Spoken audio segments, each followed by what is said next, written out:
doing basic problems here on the review. We have Neptune with an orbital period, and we wonder how far away it is in AU and in miles. So the rule here is that whenever we do this Kepler's third law using planets to compare one with the other, R1 is always going to be 1 AU because Earth is 1 AU away. And T1 will always be 1 year because we're talking about an Earth year and then comparing it to other planets. So here we're going to say 1 cubed over 1 squared equals, now this is what we're solving for, R2, and it's going to be 148 years squared. So again, we're going to get our answer in AU.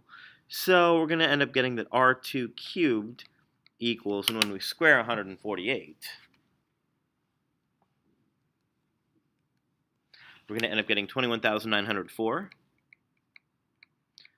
And then we'll take the cube root of that. And that's going to give us 27 years. Sorry, 27.97 AU as the distance. And then we'll times that by 93 million miles if you want. Or let's do it in kilometers. So, again, 1 AU in kilometers is 1.5 times 10 to the 8th kilometers. So if we multiply this by 27, so that's going to be, that's in AU, and in kilometers, well, we wanted it in miles. You know what? I actually don't want to do it in miles or kilometers. We're going to leave it in AU for the purpose of this practice test and on your exam. It's not that we can or can't do it. It's just this is something more I'd like to practice in class, but not have as a do on tests. Only because it's an extra step that I think takes away from the physics. Now here, Mars is 1.5 AU away from the Sun. How much time does it take to orbit the Sun in days and in years? Let's just solve it for years. We won't do days right now. So we'll say 1 cubed over 1 squared. So we're taking Earth's data and comparing it to Mars's data, 1.5 cubed over t squared. And so t is going to be the square root of 1.5 cubed, which is going to be the square root of, again, so we'll cube 1.5. Cubed, and then we'll take the square root of that, and we're getting a time of about 1.84 years. So, next, gravitational attraction.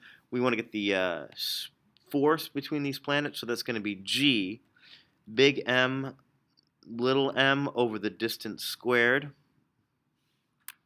I called it r. So let me just write this the way we have it in the formula sheet. So that's big M, so G equal, so the force of gravity equals big G times mass of the Earth, mass of the Moon over the distance between them squared. So that'll be 6.67 times 10 to the negative 11th times 5.98 times 10 to the 24th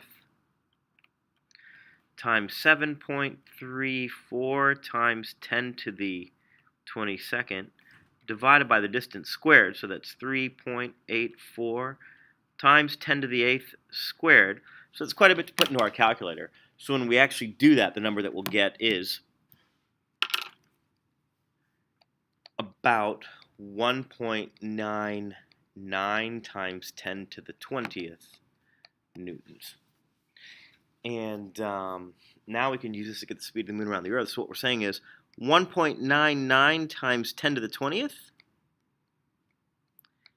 equals mass of the Moon times v the Moon squared divided by its distance from Earth.